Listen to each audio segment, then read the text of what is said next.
Welcome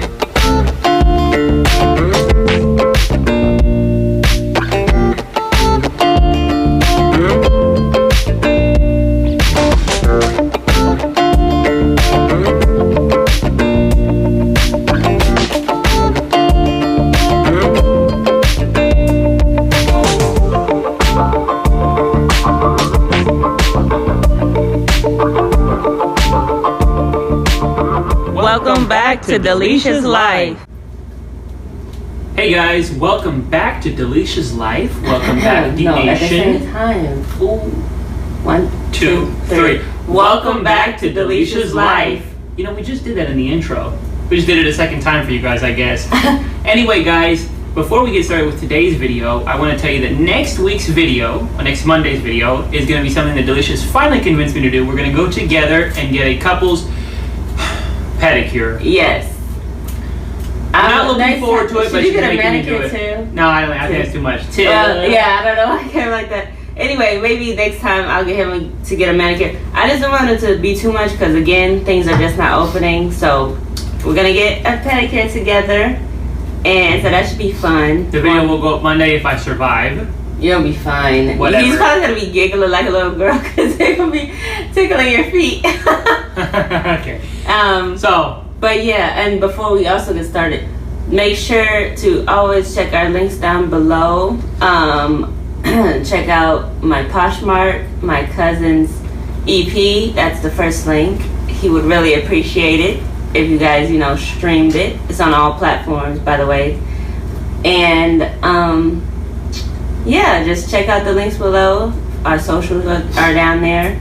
And what we're going to talk about today is another good reason to check the links below, because you'll understand in a minute. But what we're going to talk about today, because of everything that's going on and the restrictions and everything, we're not going to be able to make a YouTube video out of it and actually vlog. But maybe some pictures or maybe some little videos or something we'll get and upload them to Instagram or Facebook or something like that.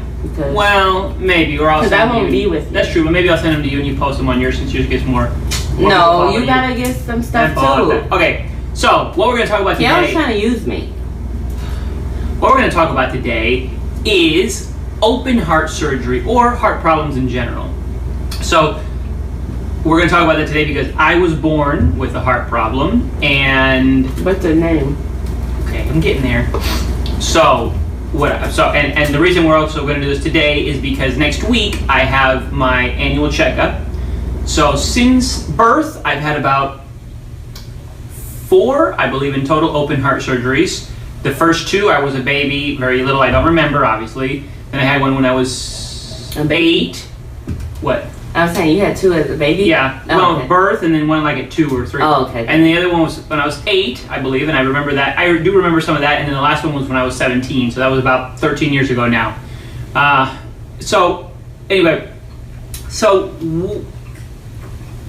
Heart surgery, we were kind of thinking how to address this or how to talk about this, and she was thinking maybe look up some questions that people ask or things, and this is not really something that you can find. I did a little search, I can't find anything. So I'll tell you about my specific thing, and a lot of people over the years ask me and they say, oh, Manny, I want to ask you about your heart, but I don't want to, if it's too personal, I'm sorry, I don't want to, what I said.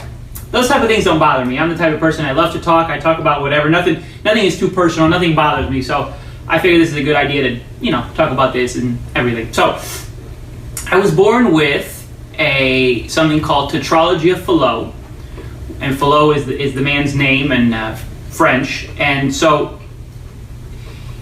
it's when you're born with, you have 4 things in combination that chambers, are, right?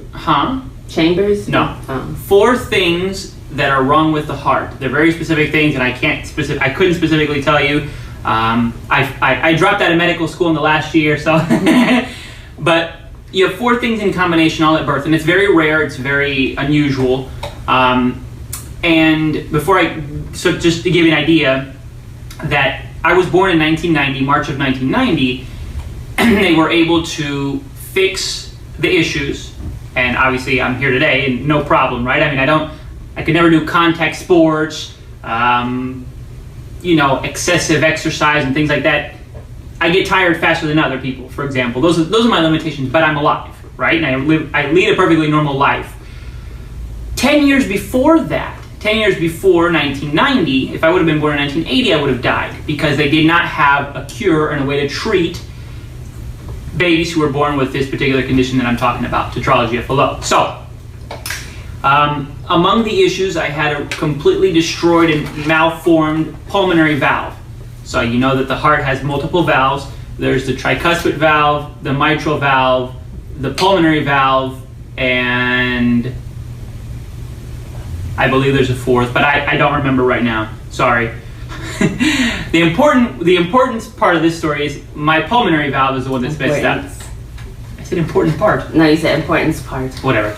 And so the pulmonary valve, for those of you who are medically inclined, the root word of pulmonary is, well, I guess not really in English, but it means that it's related to the lung, right? The pulmonary part is the lung. So that particular valve connects directly to the lung, and that's also why, let's say, I would get tired more quickly and things like that. So let's say running the mile in school, which we all did, and when we got started, I would sprint and keep up with everybody else.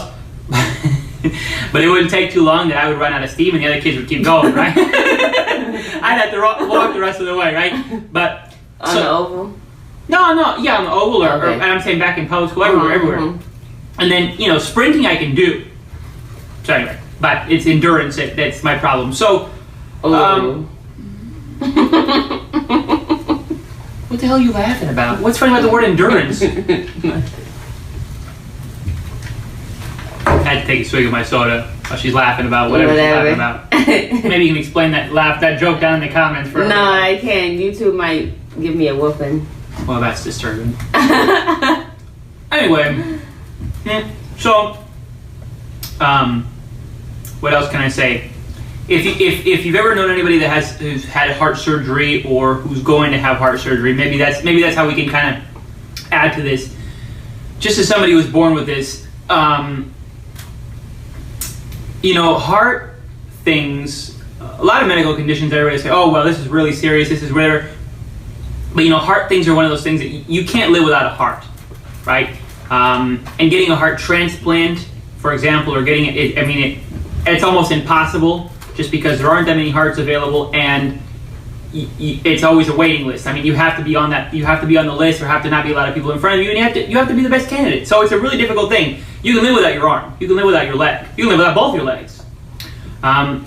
In my family, nobody had any heart issues until me. But then as time went on, my father had a heart attack in 2003 or 2004. I forgot now. We were together. 2003, I believe. And he just said he had a pain in his chest, something was weird, and I said, Dad, come on, let's go to the doctor, whatever. And so I convinced him, we went, and I didn't think anything of it.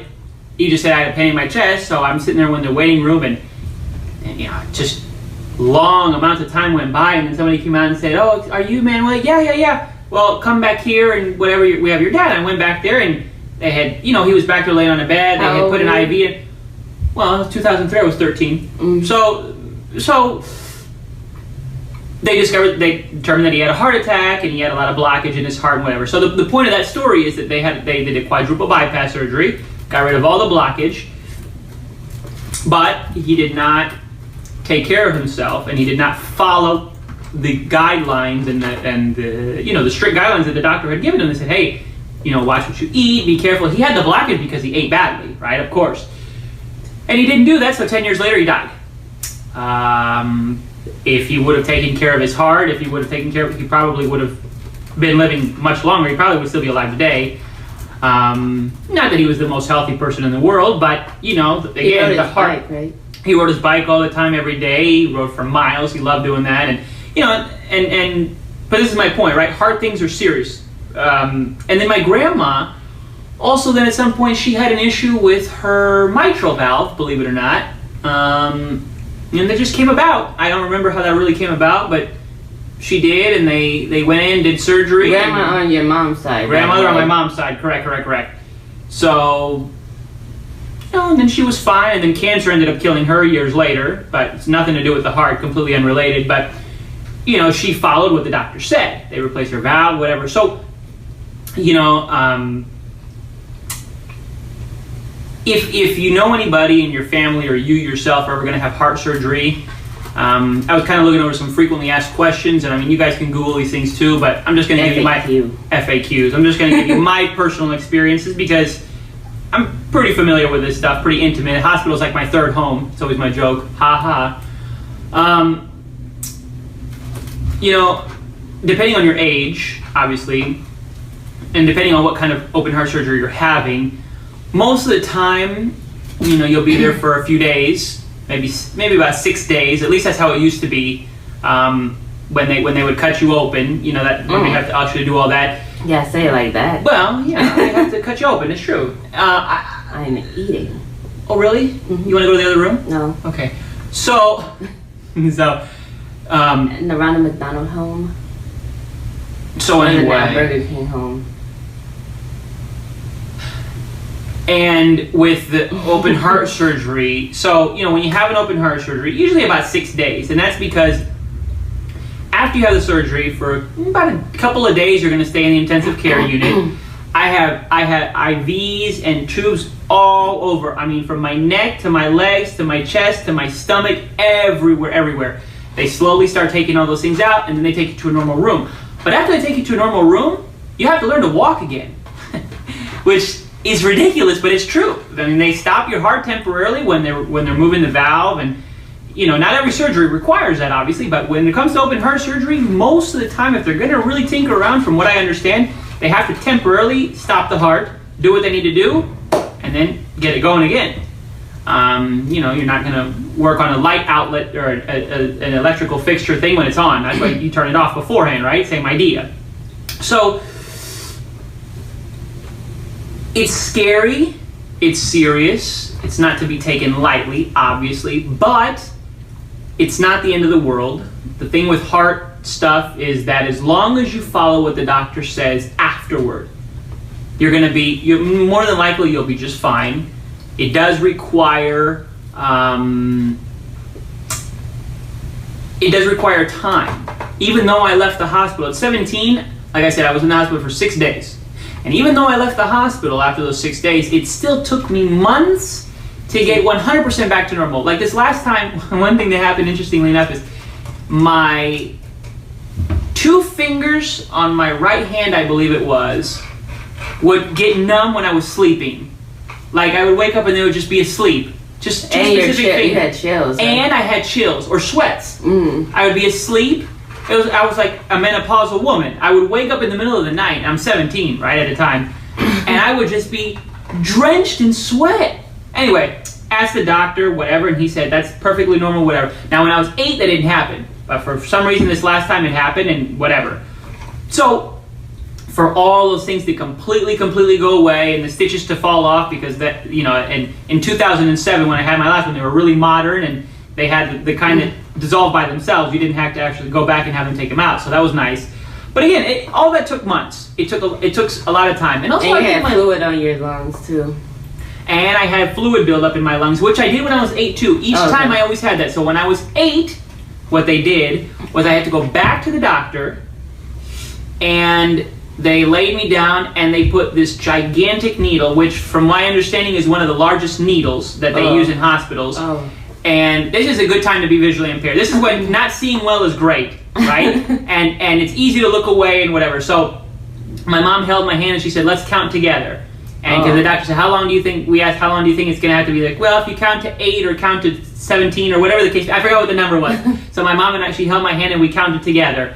And I don't remember it particularly hurting. Where they put it? Right on my side, right where the lung is. They just puncture you right there and just suck it off. How do they know they didn't take too much, let's say, blood? No, because they're not taking blood. They're only taking the fluid. I know, but when lungs should have no fluid in them. Oh, okay. That's why it's very simple. I was gonna say, because when they drained my knee, it was fluid, but it also was the color of my blood. Blood. So that's why I was asking, how do they know? But yeah, you said it's lungs. So. And even if they take a little bit of blood, no big deal. No, but I'm saying, how do they? That's why I was saying, like, if they. When it becomes, I would say, when it's completely red, there's no more fluid. When there's a mix, there's still some to come out. Okay. And I'll tell you this, guys. I had so much fluid in my lungs when I was 17 that I gained like 12 pounds. That ass was fat. That's the comment that you have to contribute. That ass was fat. I got another one for you. You ready? No. Endurance. Anyway. Shut up. So, anyway, when I was 17, instead of giving me the big needle again, or draining it that way, they just gave me some diuretics. And so you had to leave class a lot? I did. That's when I was a senior in high school, and I was taking some classes at the local community college there. So I would have to get up like 15 times in the middle of a 30-minute class to go pee.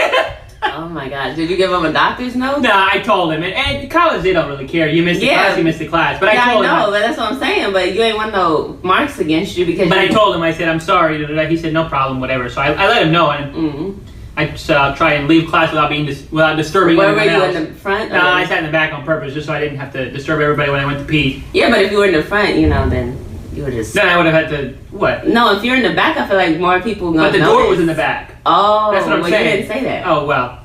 Anyway, so the point is, guys, that's a little bit more about Manny. Yeah, so we did. He has a lot more things going on with his body than I do with my body. So. And one other thing, if anyone's interested to know, I was gonna say, wait till I get a little older, we have a kid, then I'll start telling you guys the problems with my body. I'll make little subtextual, inappropriate jokes too, like endurance. I still have that endurance. Anyway, go. What the hell is she talking about? Okay, so anyway. Whatever. So, one more thing if you guys are interested. So, when you replace a heart valve, there are 3 different types. They can use the mechanical valve, number 1. That's a common one. If you have a mechanical valve placed in, you never have to have another heart surgery because it's mechanical, so it's going to be fine forever. But the downside of that is that you can't have kids. Oh, really? Really? I forgot that. Yeah, that's always so my doctor always said as a baby, we're not going to give you a mechanical valve, or we're not going to give him a mechanical valve because then he's not going to be able to make babies in the future and have kids. And when I was 1, who knew what my life was going to be like, right? So that makes sense. And you always have to take anticoagulants. What's the English word? Like blood thinners? Yeah, blood thinners. That's what people say. Blood thinners. All your life, for the rest of your life, if you have the mechanical valve. He doesn't even keep up with his aspirin, so keep up with blood thinners. Option number 2, that's pretty much what the aspirin would do anyway. Option number 2 is a pig valve, which is what I have. And oink, oink. Oink, oink. It's like it sounds. That one has always worked best with me. They tried it when I was little. It worked great, so the doctor said there's no point to change. That's how it sounds. What you mean? No, I'm making a joke. She said. She doesn't get my jokes, but we're supposed to get her jokes. Okay, continue. And so that's what I've always had. And so about every 10 years or so, I have to have another surgery to replace it because the valve calcifies. And the conduit, which is what connects the valve to the rest of the heart, it starts to calcify, and that means that little deposits and things build up in there, and the blood does not transfer as well. Also, a child who's growing, like I said, when I was 8, I had another one about 10 years later when I was 17, about to turn 18. And what happens is, because as the body grows, it pushes against the valve, and if the valve is not part of your body to begin with, then it's not going to grow with the body. It's going to get pushed on, right? And so you have to get your piglet taken out. Exactly. And then the third type that they've probably been using for the last maybe 15 years, maybe a little bit more, is a cow's valve, believe it or not. Apparently that also is another one that works really well. I can't tell you the negatives and the positives of that. I've never had that one, obviously, for me, and I asked my doctor, and he, when I was a teenager, and he told us about it, there was a new thing, and he said, honestly, what's been working best for you is a pig valve, so there's no need to change. Now, it works, your body likes it, why change? And then, I would imagine that from what I understood, that also has to be replaced, because eventually it'll calcify, because it's a foreign object in the body, right? So that's really the issue. So, we made this video just because, like you said, we're not going to be together and we're not going to be able to vlog it because of all the restrictions this year with everything. So we wanted to tell you guys a little bit about that, since that's what we're doing next week at the end of the week. And maybe some of you guys know someone with different heart problems or whatever you want to call it, or maybe you have them. So if you have any questions, make sure to leave them down below. Yeah, And or leave us messages or send us messages. that's what I was gonna say, on the socials. or send us messages on Instagram, Twitter, all that. We hope you found this relatively, relatively interesting. I think that letting you guys know more about us is important, and I think after this, I told you guys about my celiac, and now I'm telling you about my heart problem. I don't think that there's much more. Oh, did you guys know that I don't see very well? I was gonna say your eyes, yeah. But other than that, that's pretty much. But your eye condition is rare, right? I mean, honestly, all my conditions are very rare. My eye condition is extremely rare. Okay, all right, sweetie. No, I'm serious. I know. I just don't want you to get on a whole tangent. No. Even in the world, in the realm of people with visual issues, it's very, very rare. And then my heart condition is also very rare. My eyes are not an issue. I'm gonna eat my fries now. Let you wrap it up. I already wrapped it up, but then you was talking. Guys, we hope you like, comment, subscribe, turn on the post. I caught it, by the way. If you guys saw it fall, I caught it. I hope you like, comment, subscribe, turn on the post notification bell if you would. And Dalesha, what? I don't know.